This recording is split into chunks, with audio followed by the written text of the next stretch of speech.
participar. Bueno, gracias, Alfredo. Originalmente la presentación iba a ser un poco más extensa, más larga. Por una cuestión de tiempo la tuvimos que cortar 1 hora.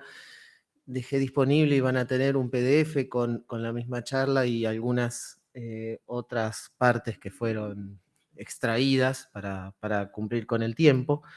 Y obviamente cualquier duda estoy disponible. Nosotros utilizamos la nomenclatura o hablamos de ACV habitualmente o de accidente cerebrovascular. Encontramos algunos sinónimos en la literatura. Durante un tiempo preferimos hablar de ataque cerebrovascular para sacar esta cuestión de accidente o de algo fortuito, porque claramente, como vamos a ver a continuación, no es así. Pero tenemos que entender la enfermedad cerebrovascular en realidad como un continuo.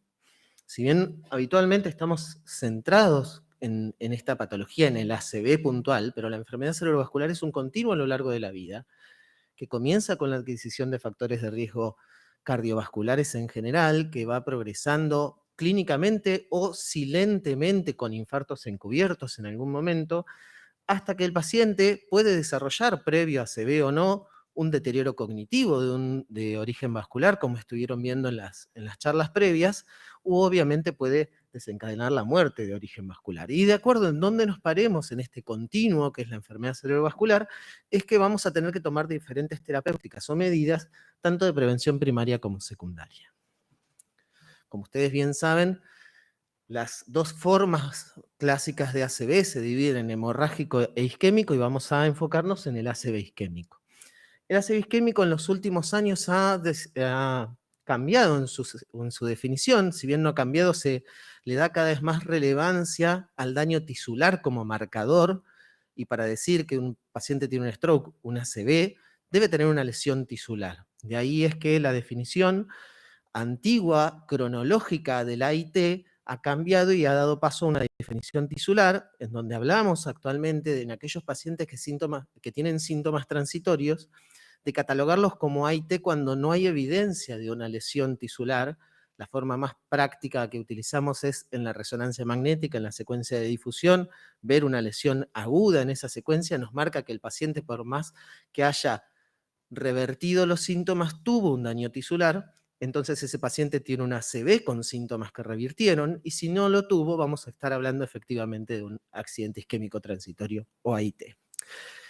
La relevancia de diferenciar estas dos situaciones va en que el ACV isquémico con síntomas reversibles tiene un riesgo de recurrencia mayor que el que tiene un AIT. Pero más allá de eso, y basado principalmente en las conductas que debemos tomar y en la evidencia que tenemos, la mayor parte de los estudios se han hecho y se siguen haciendo con una definición cronológica del AIT, ¿sí? Es decir, paciente que revirtió los síntomas en menos de 24 horas se cataloga como un AIT y así ingresa a los ensayos clínicos. Por ende, también así van a ser las medidas terapéuticas o las opciones que nosotros tengamos en cuanto a la evidencia clínica, y así es como lo deberíamos seguir teniendo en cuenta. Si tenemos la disponibilidad de hacer una resonancia y diferenciar entre estos dos conceptos de ACV con síntomas transitorios o AIT, es la situación óptima, y si no podemos hacerlo, si el déficit neurológico se prolongó más de 24 horas, será catalogado como un ACV isquémico, y si el déficit neurológico se prolongó por menos de 24 horas y revirtió, puede ser catalogado como un AIT. El ACV, como decíamos al principio, es un continuo, es decir, la enfermedad cerebrovascular es un continuo que llega en un momento al ACV, es decir, es una patología prevenible. En la mayor parte de sus formas es una patología prevenible. Es una patología que en el momento de instaurarse tiene un tratamiento de emergencia que vamos a ver a continuación, que si bien uno de los principales factores es la edad, en cualquier edad puede ocurrir un ACV, y este tratamiento de urgencia que tiene da a que en la emergencia y cuando alguien está recibiendo un llamado tenga que tener la misma urgencia que tratar o ir hacia un infarto agudo de miocardio o un trauma severo. Y esto va principalmente porque el tratamiento de emergencia que tiene el ACV y la eficacia con la que pueda tener de acuerdo al tratamiento siempre va a ser tiempo dependiente. En Argentina tenemos pocos estudios epidemiológicos. En el estudio más nuevo de prevalencia, realizado en la ciudad de Tandil en el 2016, nos dice que aproximadamente cada menos de 20 minutos una persona en Argentina sufre un accidente cerebrovascular. Y si en un estudio de prevalencia publicado en 2020 en la ciudad de General Villegas, sabemos que aproximadamente el 2% de las personas mayores de 40 años en Argentina han sufrido un ACV. Es decir, es una patología sumamente frecuente.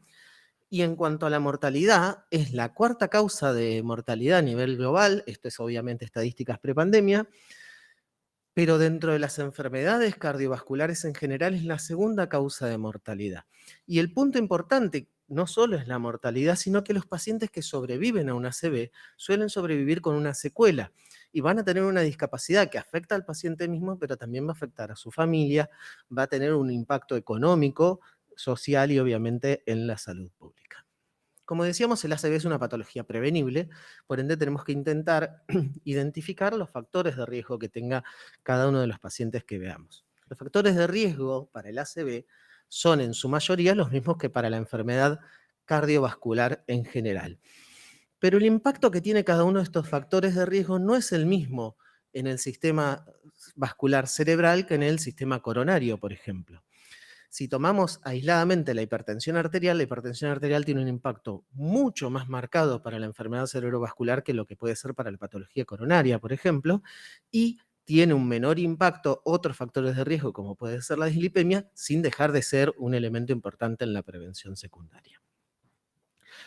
Así entonces, conociendo los factores de riesgo, tenemos que tratar de identificar cómo podemos organizar una adecuada prevención secundaria de los pacientes con accidente cerebrovascular isquémico, y tendríamos que englobarlo en dos formas o tomar dos caminos, que por un lado va a ser el reconocimiento y el control de cada uno de los factores de riesgo individuales que tenga un paciente, y por el otro, igual de importante o más, es identificar el mecanismo que generó ese evento cerebrovascular que tenemos enfrente con el fin de orientar y optimizar la prevención secundaria. Estas dos vías van totalmente en paralelo y lo óptimo es comenzar a hacerlas en la internación misma del evento. Para clasificar los accidentes cerebrovasculares, data de 1993 la clasificación de Toast, que la seguimos utilizando, y los divide en 5 grupos. El primero es la enfermedad teromatosa de gran vaso, tanto gran vaso extra como intracraneal, las enfermedades cardioembólicas, la enfermedad de pequeño vaso, es decir, las patologías de los vasos más pequeños del cerebro, que en el accidente cerebrovascular isquémico va a generar lo que llamamos los infartos lacunares. Una gran bolsa heterogénea de causas, que es las otras causas, que podemos encontrar patologías protrombóticas o trombofilias, disecciones vasculares, vasculitis, infecciones en general. Y el quinto grupo, que es lo que llamamos ACV indeterminado o criptogénico, que en realidad podemos llegar por medio de 3 vías. El paciente ha sido estudiado y no se ha identificado la causa, que es el propiamente indeterminado o criptogénico, que el paciente no haya podido ser identificada la causa, o que el paciente tenga una o más causas y no puedo discernir cuál de las dos es la que ocasionó el ACV y o eventualmente trataré las dos. ¿Cuál es el plan de estudio que tenemos en un accidente isquémico en general? Básicamente necesitamos estudiar diferentes aspectos. En primer lugar, por medio de la neuroimagen, conocer el tamaño y la localización de la lesión, ¿sí? Eso nos va a poder diferenciar pequeños infartos de grandes infartos, y en pequeños y grandes estoy hablando de tamaño principalmente.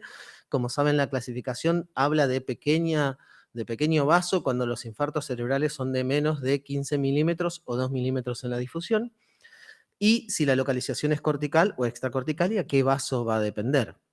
Luego tenemos que estudiar la vasculatura, tanto intracraneal como extracraneal. Para eso nos podemos valer de estudios de Doppler transcraneal, de Doppler de vasos de cuello, una angiotomografía, una angioresonancia, o eventualmente ir a una angiografía digital para conocer mejor ese árbol vascular. Y por otro lado, el estudio cardíaco va a ser o debe ser orientado tanto a la estructura como al ritmo, y tenemos que orientar o descartar las patologías de ambos sectores. Y por otro lado, obviamente, en el laboratorio tenemos que reconocer si tiene este paciente algún factor asociado o alguna trombofilia. Pero básicamente, cuando orientamos la prevención secundaria hacia la etiología, nos vamos, como vimos, a valer principalmente en tres grandes grupos: la enfermedad de gran vaso, las cardioembolias y la enfermedad de pequeño vaso.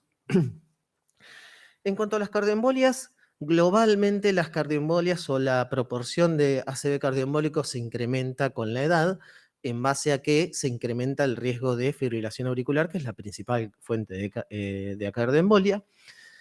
Como concepto en general, los ACV cardioembólicos suelen ser ACVs más severos y discapacitantes, y obviamente tienen una mayor morbimortalidad, y hablamos de mecanismos cardioembólicos que se pueden originar de tres formas. Por un lado, la éstasis sanguínea que pueda producirse en una cámara que no tiene una adecuada contracción o que está dilatada, o que tiene un daño estructural que le hace proclive a la formación de trombos in situ, la formación de trombos en una superficie valvular anómala, o lo que sucede, por ejemplo, en el caso del foramen oval permeable, el mecanismo más frecuentemente propuesto, que es el pasaje por una embolia paradojal de una circulación hacia otra. Las cardioembolias las podemos dividir, básicamente, más allá de la fibrilación auricular, que vamos a ver un poco más en detalle ahora, las cardioembolias a partir de valvulopatías protésicas o valvulopatías nativas, y tenemos que tener en cuenta siempre cuando se relacionan o no con fibrilación auricular. Las cardioembolias originadas en el infarto agudo de miocardio, y interesa siempre reconocer la presencia o no de trombo relacionado al infarto agudo de miocardio para definir cuán probable haya sido la cardioembolia o el evento cerebrovascular en relación al infarto, y si es requerido la anticoagulación o no. Y por otro lado, las miocardiopatías en general. Pero yendo a la fibrilación auricular en particular, sabemos que entre el 10 y el 15% de los ACV en forma global son secundarios a fibrilación auricular, pero si tomamos la población más añosa, esa proporción es mayor todavía, porque uno de los principales factores de riesgo para que se genere una fibrilación auricular es la edad. Por otro lado, como decíamos, para las cardioembolias en general, los ACV relacionados a fibrilación auricular tienden a ser más severos y más graves, y a su vez tienen un alto riesgo de recurrencia. Cualquier tipo de fibrilación auricular, ya sea permanente o paroxística, incrementa el riesgo, y las igualamos en cuanto a la necesidad del tratamiento preventivo para embolia, que es la anticoagulación básicamente. Y para definir si un paciente requiere, como ustedes saben, anticoagulación o no, nos valemos de diferentes escalas, y la más utilizada hoy en día es la escala de Chad-Bask. Básicamente, para nosotros los neurólogos que vemos ACV, es muy simple un paciente con una fibrilación auricular, porque si tuvo una ACV tiene que anticoagularse, punto. Después definiremos qué riesgo tiene o qué no, y balancearemos esos pros y contras de anticoagular un paciente en base también a la escala de riesgo de sangrado que tenga. Pero ya la presencia de un ACV en la escala de riesgo de embolia, que es el Chad-Bask, da un puntaje de 2, ese paciente tiene indicación de anticoagulación. Cuando vemos del otro lado los factores de riesgo para sangrados bajo anticoagulación de los pacientes que tienen fibrilación auricular, encontramos que hay determinadas variables que coexisten en ambas escalas, dan tanto riesgo de embolia como riesgo de sangrado. Y a su vez, determinados factores que pueden incrementar el riesgo del paciente tanto para embolia como para sangrado no están incluidos en estas escalas, que son escalas que surgen de estudios poblacionales principalmente, pero deben ser tenidos en cuenta a la hora de definir cuánto sumar a favor o en contra de anticoagular un paciente. Por mencionar algunos, conocer si el paciente en la resonancia magnética tiene microsangrados o tiene siderosis superficial localizada que incremente el riesgo tal vez de que tenga una angiopatía amiloide cerebral o que tenga un sangrado posteriormente. Cómo controla su presión arterial, que es una variable que puede ir hacia un lado o hacia el otro, y todas estas cosas van a ser tenidas en cuenta a la hora de definir si el paciente se anticoagula o no se anticoagula. Y el otro punto importante es cuándo se anticoagula, que vamos a ver a continuación.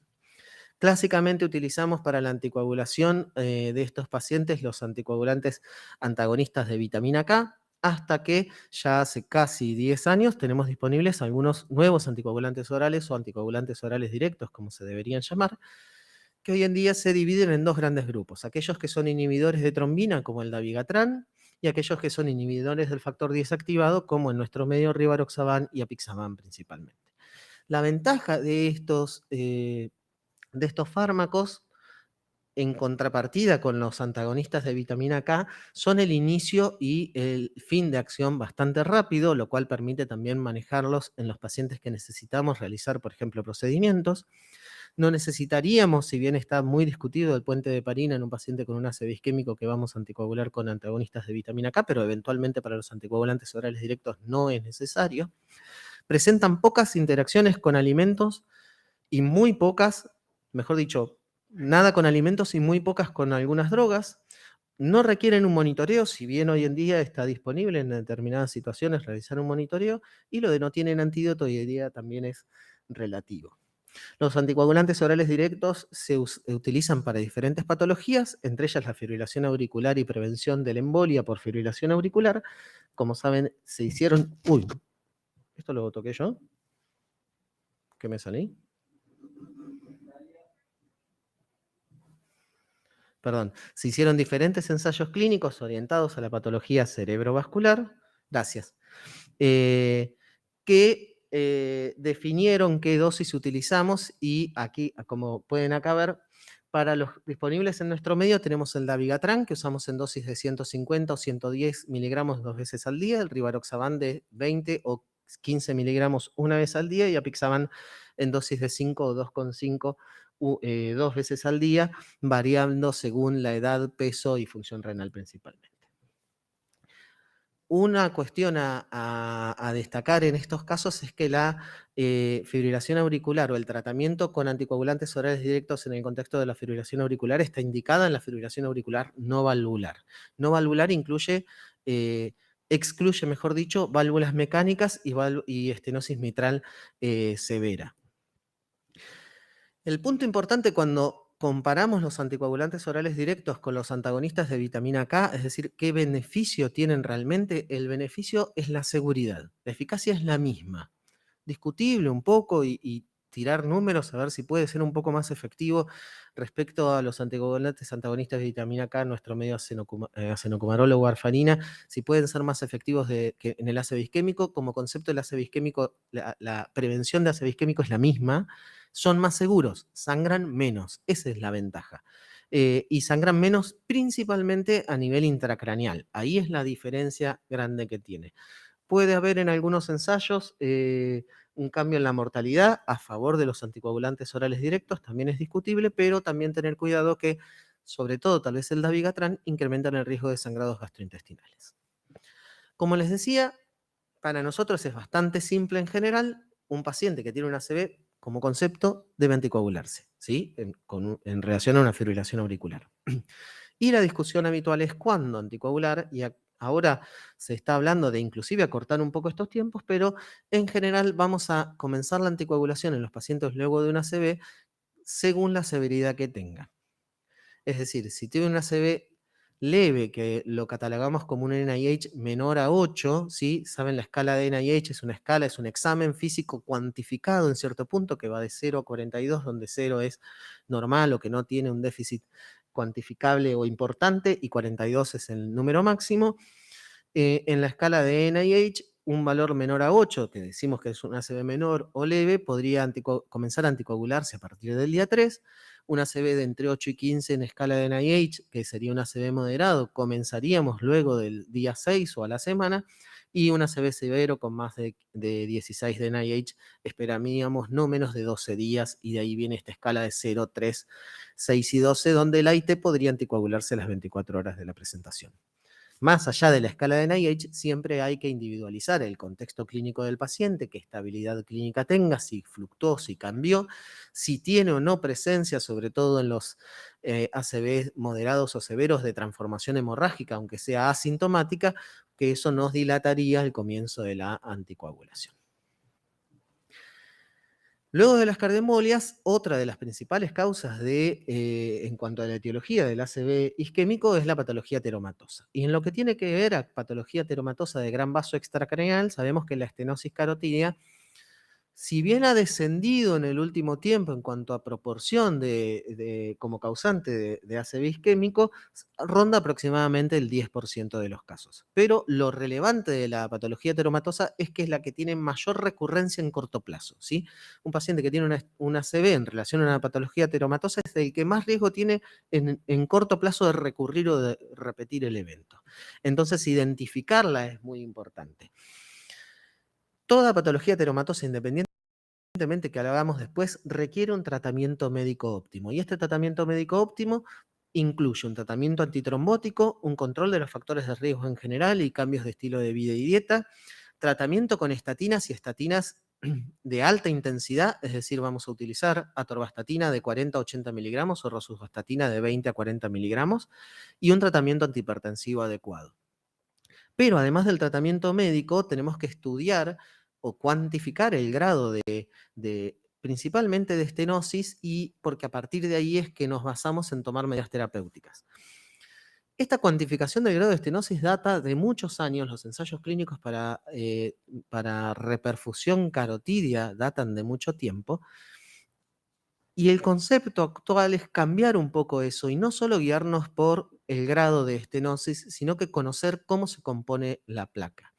Podemos tener una placa de 70% totalmente estable que va a tener un riesgo bajo y una placa inclusive menor al 70% que puede estar ulcerada, que puede tener presencia de microembolias en un Doppler transcraneal, por ejemplo, que va a ser mucho más riesgosa que la placa con una estenosis inclusive mayor. Para que se entienda, no solo tenemos que mirar la luz y el grado que se estenosa la luz, sino cómo está compuesta esa placa, ver qué vulnerabilidad tiene la placa y qué vulnerabilidad le aplica al paciente. Ese concepto de placa vulnerable y paciente vulnerable, hoy en día se está tendiendo más a incluirlo en la patología cerebrovascular, y entonces también nos tenemos que valer de estudios que nos permitan ver qué impacto tiene la placa en sí y qué impacto tiene en el sistema nervioso central. Es decir, cómo se comporta en el cerebro, si tiene una lesión, si ha tenido más de una lesión en esas mismas zonas, si ha tenido lesiones en diferente tiempo, si tiene presencia de microembolias en un monitoreo con un Doppler transcranial, por ejemplo. Todas esos hallazgos nos van a hablar de cuán riesgosa o no puede ser la placa independientemente del grado de estenosis. Pero la realidad es que en cuanto a medicina basada en la evidencia, el grado de estenosis hoy en día es el que nos va a definir para dónde ir en un evento cerebrovascular. Estamos hablando en este caso de estenosis sintomática, ¿sí? Esto es prevención secundaria. Y en los pacientes que tienen una estenosis severa, más del 70%, la indicación hoy en día, la recomendación, es realizar una reperfusión carotidia. La forma más recomendable en general sigue siendo la endarterectomía carotidia, y el tiempo óptimo de realizarla, las guías dicen en los 6 meses. Si la podemos hacer, lo óptimo es hacerla en las primeras 2 semanas. Principalmente porque a medida que pasa el tiempo, el riesgo de recurrencia baja. Entonces, no es lo mismo operar a 2 semanas una carótida que operarla a los 4, 5, 6 meses, donde el riesgo ya probablemente va a haber disminuido y el impacto o el beneficio que le aportó por operarla va a ser ínfimo respecto a hacerlo al principio. ¿Qué pasa? O la gran discusión es en las estenosis carotidas moderadas, esas que quedan entre 50 y 69% de estenosis. Va a depender principalmente de otros factores del paciente, ¿sí? Como les decía antes, siempre el tratamiento médico va a estar indicado, pero operar o someter una endarterectomía carotidia a una estenosis moderada, debemos individualizarlo y pensar en cuanto al paciente. Las mujeres tienen menos beneficio, aquellos que tuvieron un evento que fue un accidente isquémico transitorio, una amaurosis fugax, tienen menos beneficio, los pacientes diabéticos tienen menos beneficio, y obviamente y también los pacientes que tienen una oclusión contralateral se benefician menos con este procedimiento. Por ende, vamos a tener que individualizarlos y decidir si se justifica o no hacer una endarterectomía carotidia.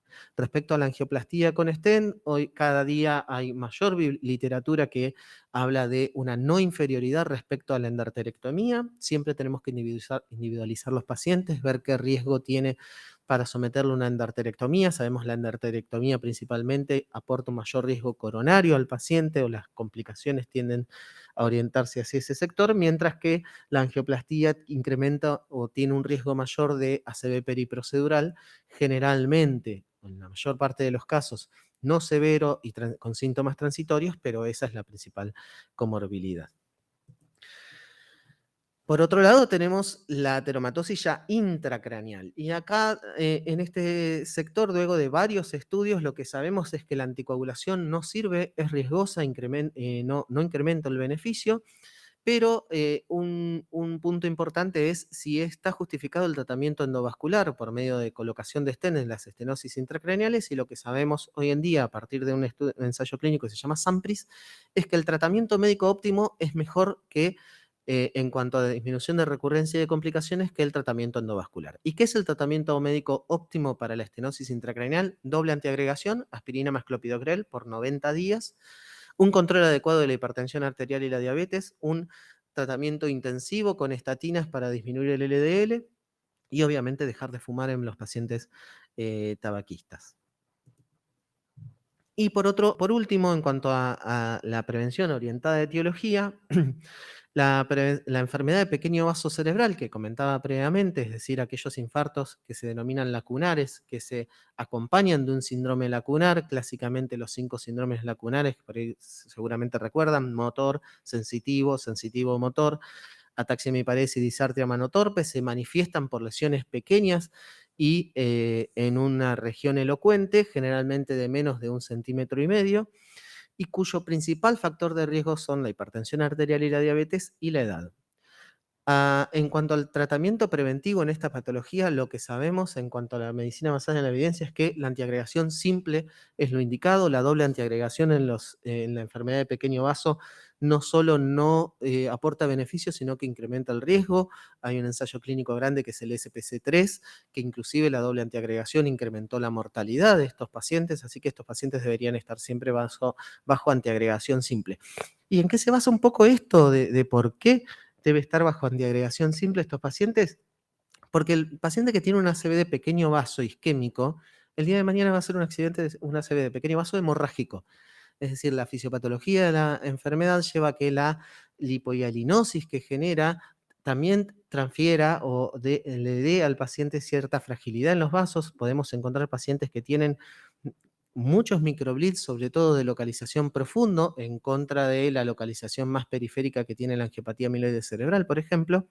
Entonces estos pacientes pueden sangrar, ¿sí? Así que hay que evaluarlos muy bien y sobre todo en estos pacientes, además de la antiagregación simple, controlar muy bien la presión arterial.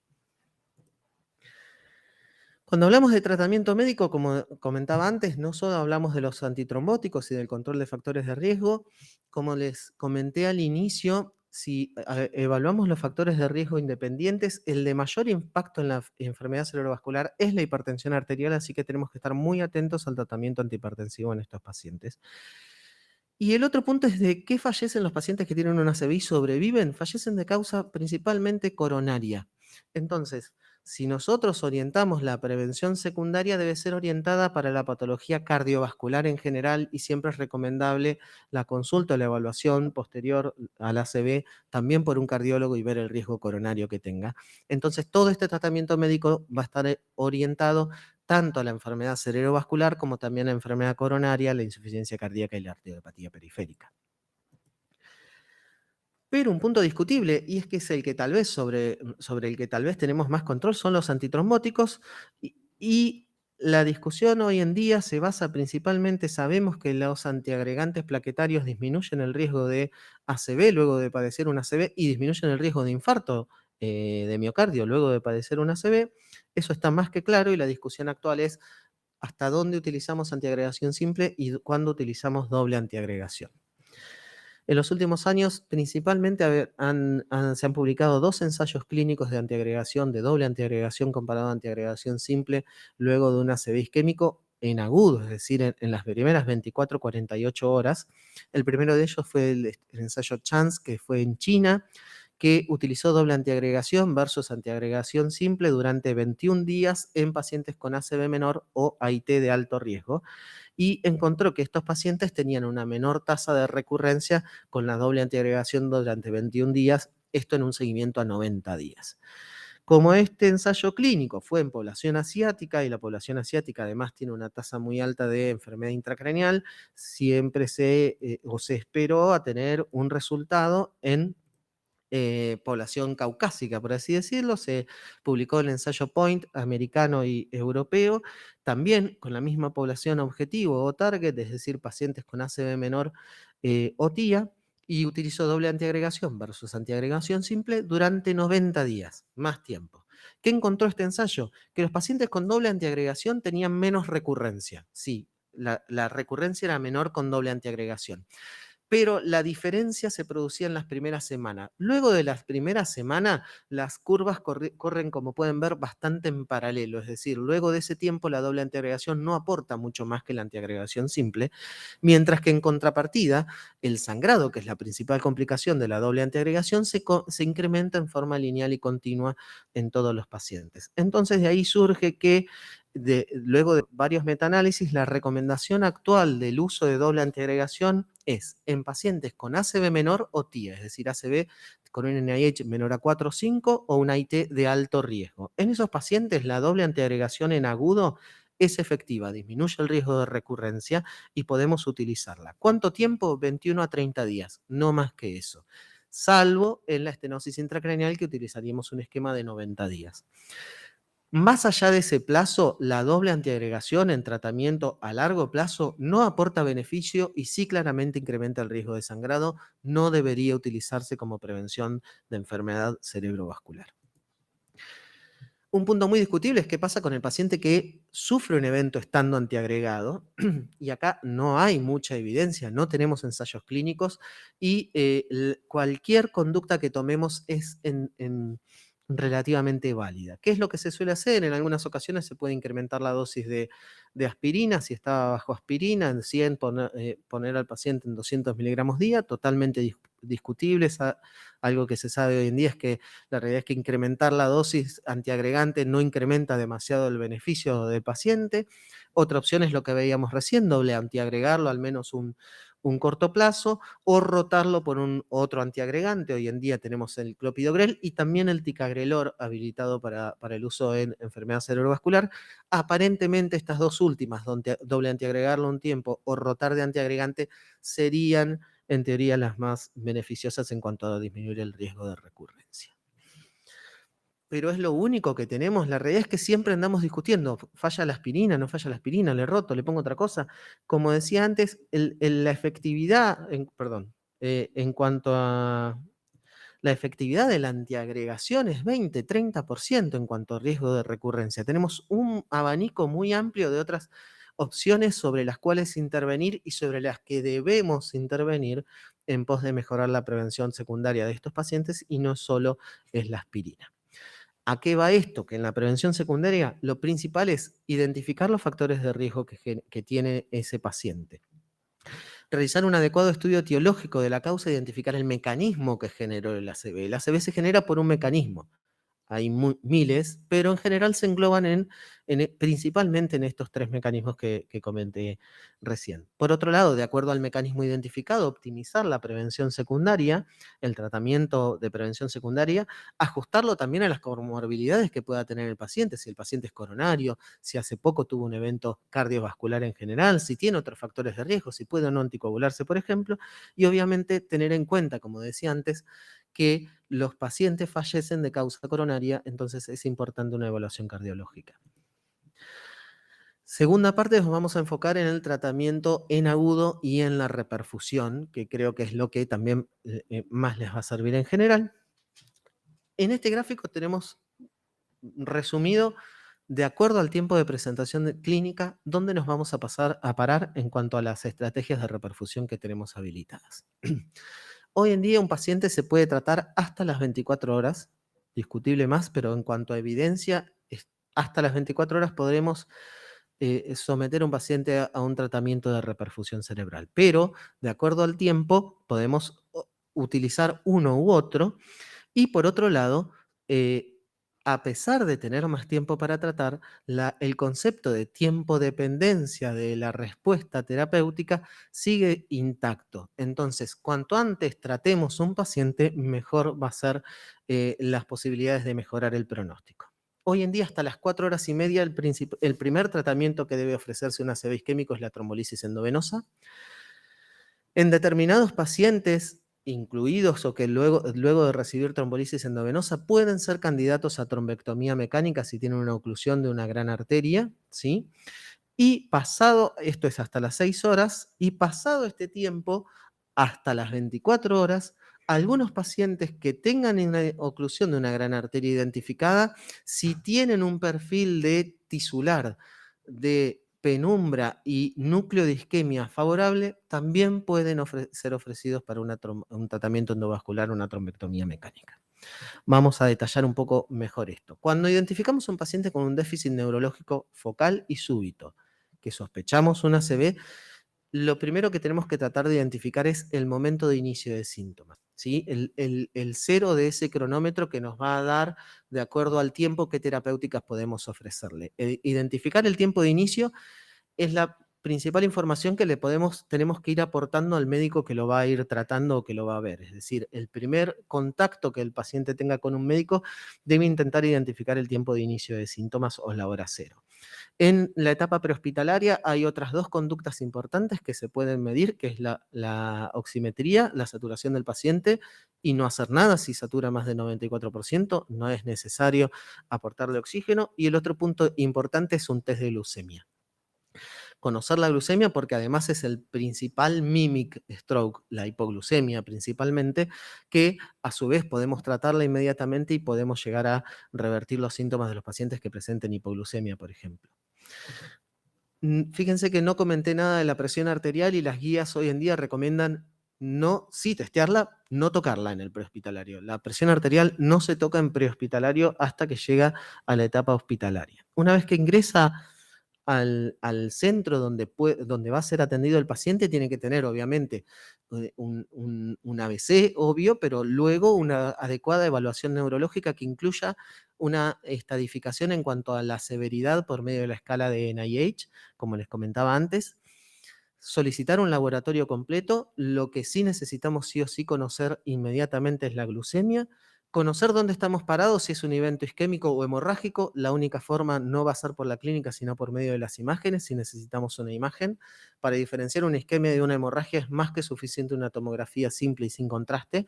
La tomografía es fácil de leer, está disponible en la mayoría de los centros, y lo que necesito como información es si tiene sangre o no tiene sangre.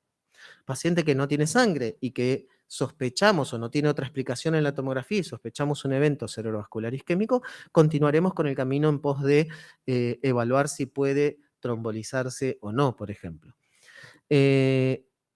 ¿Podemos pedir muchos estudios de laboratorio? Debemos pedirlo, pero para iniciar o no el tratamiento, el único resultado que necesitamos saber sí o sí es la glucemia. Si un paciente no tiene antecedentes de toma de anticoagulantes orales, no tiene patología renal o hepática conocida, no tiene una patología hematológica conocida o riesgo de tener plaquitopenia, compensamos la trombolisis en pos de optimizar el tiempo, no perder tiempo, porque el tiempo es el principal marcador de la respuesta que tenga en cuanto al pronóstico el paciente. Es decir, tomamos la muestra de laboratorio, conocemos la glucemia, interrogamos. ¿No hay factores de riesgo conocidos? Comenzamos a hacer la trombolisis y el paciente está en el tiempo de trombolisis. Pero previamente, como les dije, siempre necesitamos saber o conocer si estamos ante un evento cerebrovascular hemorrágico. Principal causa o contraindicación, mejor dicho, de trombolisis, que es que el paciente tenga sangre. Siempre necesitamos, idealmente no, siempre necesitamos una imagen con una tomografía. Es más que suficiente para tratar o no por medio de trombolisis a un paciente. Si en el mismo momento queremos conocer si tiene una oclusión de una gran arteria, necesitamos conocer cómo es la vasculatura, o sea, hacer una angioresonancia, angiotomografía en este caso. Pero si este procedimiento me va a llevar tiempo, ejemplo, tengo que llamar a un técnico, conseguir el contraste, lo que sea que me demore, lo dejo en segundo plano y priorizo siempre comenzar con la trombolisis si estamos en menos de 4 horas y media. Como conocen los criterios de trombolisis, tenemos criterios de elección de pacientes y numerosos criterios de exclusión de pacientes que se orientan a cuánto sea el riesgo de sangrado. Lo recomendable es que cada centro que realice trombolisis tenga su propio protocolo, que el médico que lo trata lo conozca y eventualmente tenga un checklist en el momento para interrogar al paciente o al familiar de estos ítems a fin de evaluar que no tenga ningún criterio de exclusión y continuar con la trombolisis endovenosa. Estos criterios a lo largo del tiempo se han ido relativizando en cuanto a algunos, en pos de que se conoce la seguridad del fármaco y la buena respuesta que tiene en determinadas situaciones clínicas. Si el paciente es candidato a trombolisis endovenosa en menos de 4 horas y media, lo que vamos a hacer es idealmente realizar la firma del consentimiento informado, recordando que no es condición sine qua non. Si el paciente no puede firmar el consentimiento, está fásico, no hay un familiar directo, esta es una terapia totalmente avalada y puede administrarse. Es óptimo, obviamente, o ideal consentirlo o explicarle al paciente. La dosis que utilizamos es la dosis de 0,9 miligramos por kilo, se administra el 10% en bolo en 1 minuto y el 90% restante en goteo continuo durante durante una hora. No tiene más dificultad que esa. Durante el procedimiento de la trombolisis es fundamental el control de la presión arterial. Tenemos un target de presión arterial objetivo un poco más bajo que en los pacientes que no se trombolizan en cuanto a cuándo tratar. Pero la trombolisis, altamente eficaz o bastante eficaz, tiene sus desventajas, principalmente la corta o la estrecha ventana terapéutica. Hasta fuera de las 4 horas y media no estamos avalados a utilizarla. Tiene numerosas contraindicaciones, como vimos esa lista larga que no enumeré punto por punto. A su vez, un paciente que tiene un trombo en un gran vaso, en un trombo extenso, es poco probable que se lise con la trombolisis sistémica. La tasa de respuesta es 20-30%. Y a su vez, solo en las mejores series, no más del 15-20% de los pacientes que ingresan con un ACV isquémico se trombolizan. Entonces, esto estimuló el estudio de otras opciones terapéuticas de reperfusión vascular y sobre todo desde el 2015 y publicaciones de numerosos estudios de tratamiento endovascular orientados a la trombectomía mecánica, avalaron el uso de trombectomía mecánica y tratamiento endovascular en los pacientes con ACV isquémico dentro de las 6 horas. Para esto tenemos que seleccionar los pacientes. Idealmente ese paciente, si ingresó en ventana de trombolisis, el primer tratamiento que se debe ofrecer es la trombolisis, sigue siendo la trombolisis. Y si el paciente en menos de 6 horas tiene un estudio que confirme una oclusión de un gran vaso, es decir, arteria carótida interna distal o arteria cerebral media proximal o hasta M1, discutibles ya ramos M2, M3, y que tenga una escala de severidad por NIH de 6 o más, y que no, en la escala de Aspect, que no tenga cambios tempranos en la tomografía. La escala de Aspect es una escala tomográfica de cambios tempranos en el contexto de un ACV isquémico. Es un paciente candidato a trombectomía mecánica. Y en estos pacientes, hoy en día cambió rotundamente el tratamiento de reperfusión. Entonces, si nos paramos en el tiempo, como veíamos en la diapositiva al principio del tratamiento en agudo, en las primeras 4 horas y media tenemos que evaluar si el candidato o no a trombolisis endovenosa y ofrecer ese tratamiento siempre inicialmente. Y si el paciente está hasta las 6 horas, si está fuera de las 4 horas y media va a ir directo, y si está antes de las 4 horas y media post trombolisis endovenosa, se va a evaluar si es candidato a trombectomía mecánica a través de que si tiene presencia de una oclusión de un gran vaso intracraneal principalmente. Viendo la efectividad que tuvo la trombectomía mecánica, el siguiente avance fue evaluar si había pacientes candidatos más allá de esas 6 horas de tiempo, y este lema de el tiempo es cerebro, para que teníamos los neurólogos muy arraigados, los neurólogos que hacíamos patología vascular, empezamos a evaluar si era solo el tiempo la variable que nos definía una opción terapéutica o no. Y para entender un poco mejor en qué nos basamos en eso, en los estudios nuevos, tenemos que entender que cuando un sector del cerebro o un vaso se ocluye, el sector del cerebro al cual aporta sangre ese vaso se va a compartimentalizar, no se va a comportar en todo su volumen de la misma manera y vamos a tener un área que va a sufrir cambios irreversibles inmediatamente, que es el área del core isquémico o del infarto, a la cual por más que vuelva el aporte sanguíneo no va a cambiar la evolución de esa porción de tejido, pero vamos a tener un área que en general rodea o está alrededor de esta área de core isquémico que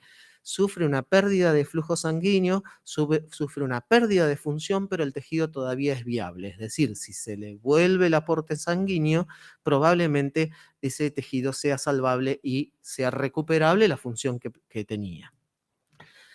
A lo largo del tiempo y diferentes estudios se empezó a ver que a medida que pasa el tiempo crece el área de infarto a expensas de que se achica el área de penumbra, pero no todos los pacientes se comportan de la misma manera. Determinados pacientes en un mismo tiempo pueden generar un infarto de mayor volumen y principal o el principal factor que se estudió, entre otros, que cumple la función de tolerar o no más o menos tiempo son las colaterales que tenga ese tejido, entonces pacientes que tienen una mayor colateralidad de vasos van a tolerar más tiempo la isquemia y esa área de penumbra salvable va a prolongarse más en el tiempo. Y si podemos identificar estos pacientes, podríamos tratarlos, algunos pacientes más allá de las 6 horas y otros no. Bueno, esto es lo que hicieron determinados ensayos clínicos. Por medio de las imágenes, identificar pacientes que tenían una oclusión de un gran vaso, que sería tratable o en su obstrucción, es decir, ir y retirar el trombo de ese vaso e identificar qué volumen de tejido tenemos en un core isquémico no salvable y qué volumen de tejido tenemos salvable. En este balance se publicaron 2 ensayos clínicos. El primero fue el ensayo DON, que identificó pacientes hasta 24 horas y definía, de acuerdo a la edad y la escala de NIH y el volumen de infarto por medio de imágenes, y permitía identificar pacientes candidatos a trombectomía mecánica de acuerdo a la edad que tenían, el NIH y el volumen de infarto de acuerdo a ese NIH también. Es decir, si, como vemos en la figura, logramos identificar el volumen de un paciente infartado de core isquémico, que en este caso era de 2 mililitros, en un paciente que tenía una oclusión de una porción proximal de la arteria cerebral media, con un volumen de tejido en penumbra, es decir, que no funciona, pero es salvable, en este caso de 100 mililitros, podemos someter un tratamiento endovascular y mejorar funcionalmente al paciente. Por otro lado, y al mismo tiempo casi, se publica otro estudio de FUSE-3 en pacientes de más de 6 horas y hasta 16 horas, con selección de pacientes solamente por medio de los estudios de imágenes y identificando por medio de la difusión y la perfusión o solo por perfusión en tomografía qué volumen de infarto tienen los pacientes y qué volumen de tejido de penumbra o salvable tienen. Podemos seleccionarlos para tratarlos de la misma manera por medio de una trombectomía mecánica. Es decir, cualquiera de estos 2 protocolos hoy en día es válido.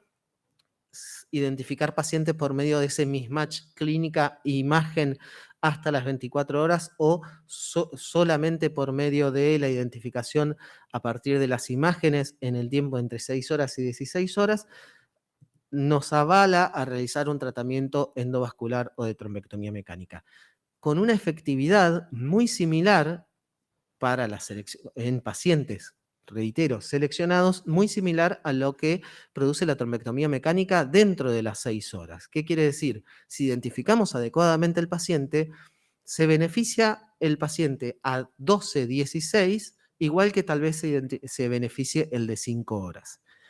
Y en contrapartida, obviamente, los pacientes que no son tratados y pudieran ser tratados tienen una evolución inclusive peor. Recordemos que muchos de estos pacientes ni siquiera son candidatos a trombolisis, obviamente por el tiempo de presentación.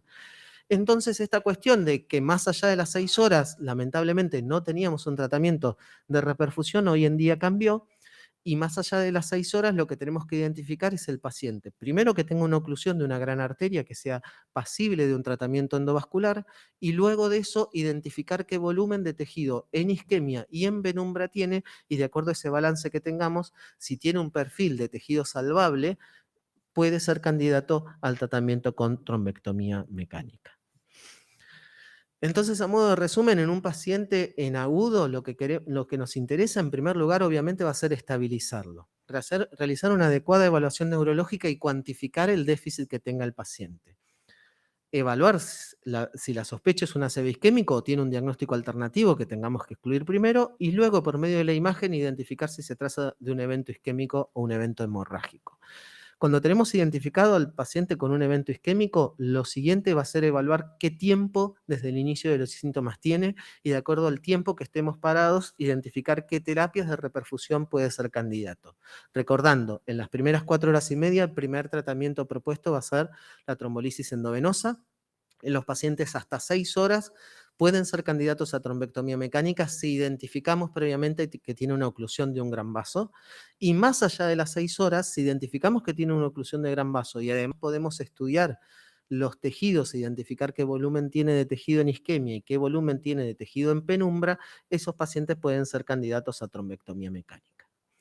Reciban o no un tratamiento de reperfusión cerebral, durante la internación, el otro punto que tenemos que hacer es estudiar lo que vimos en la primera parte, identificar los factores de riesgo que tiene para un ACV este paciente, identificar qué etiología puede haber producido este ACV con el fin de optimizar la prevención secundaria del paciente, y durante la internación también comenzar con la rehabilitación de los pacientes a fin de orientar qué es lo que va a requerir en cuanto a rehabilitación motora, fonoaudiológica, lo que sea que requiera para evaluar el alta. ¿Y cuándo pensamos en darle el alta a un paciente luego de un ACV isquémico? Principalmente cuando esté estable, clínica y neurológicamente, cuando hayamos descartado las etiologías más probables y de mayor recurrencia, básicamente las que comentamos al inicio, es decir, cardioembolias y patologías ateromatosas de gran arteria, tanto intracraneal como extracraneal.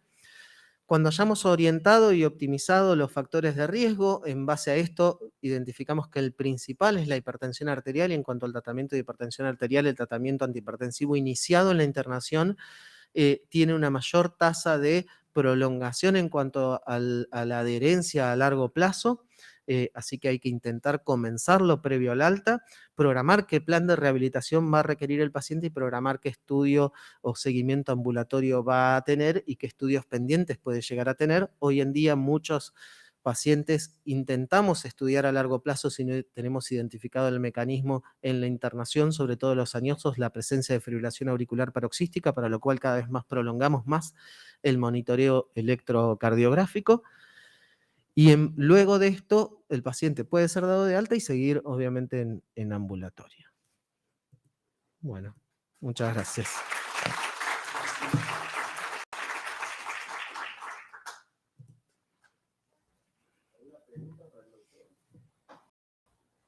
Sí.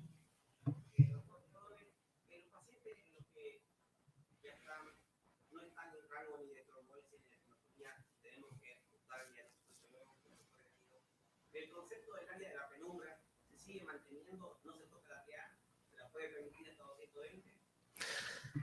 En tu pregunta, en realidad, si el paciente no va a ser candidato a una terapia de reperfusión, sea la que sea, o si tiene una exclusión para hacerla, es decir, tiene una contraindicación, el manejo de la TA es totalmente discutible. Como concepto general, un paciente que no se reperfunde puede manejar valores como los que mencionaste, por debajo, es decir, empezar a tratar con antihipertensivos por encima de 220 de sistólica, por ejemplo, o 200 de sistólica, pero siempre es recomendable individualizar el paciente y conocer sobre todo si tiene compromiso de grandes arterias o no. Si un paciente tiene una estenosis significativa o tiene una oclusión de una gran arteria, va a ser mejor mantener una presión más elevada. Ahora, si el paciente tiene los vasos permeables completamente, podemos empezar el tratamiento antihipertensivo antes. Para que se entienda y solo a modo gráfico.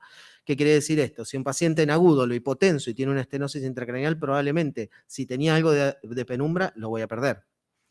En caso contrario, si el paciente tiene los vasos permeables, es poco probable que cambios significativos de la presión impacten en el área de penumbra. Es decir, no te contesté mucho, hay que individualizarlo.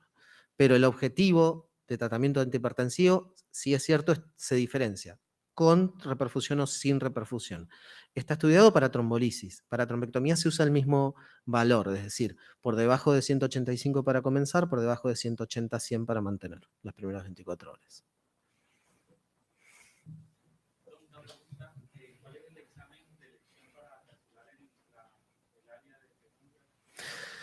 Los ensayos clínicos publicados utilizan un software de inteligencia artificial que se llama Rapid, que lo que hace es automáticamente identificar el volumen de isquemia y de penumbra.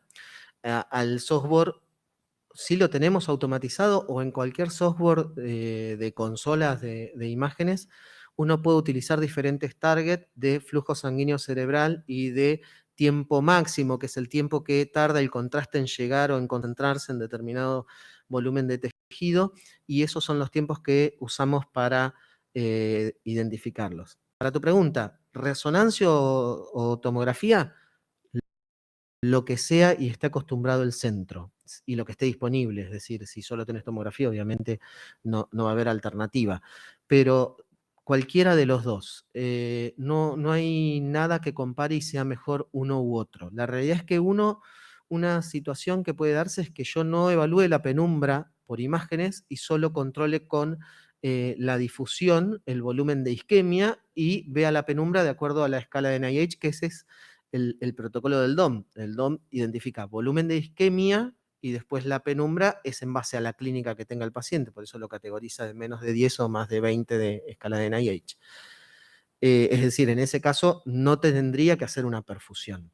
Caso contrario, y para tomografía siempre necesito la perfusión, que incluye un poco más de tiempo, porque tengo que administrar contraste para hacer la angiografía o angiotomografía, y luego administrar contraste nuevamente, esperar que lave el previo, administrar contraste nuevamente para medir la perfusión e identificar los volúmenes de flujo sanguíneo cerebral y Tmax que me van a definir el volumen de tejido de isquemia y de penumbra respectivamente.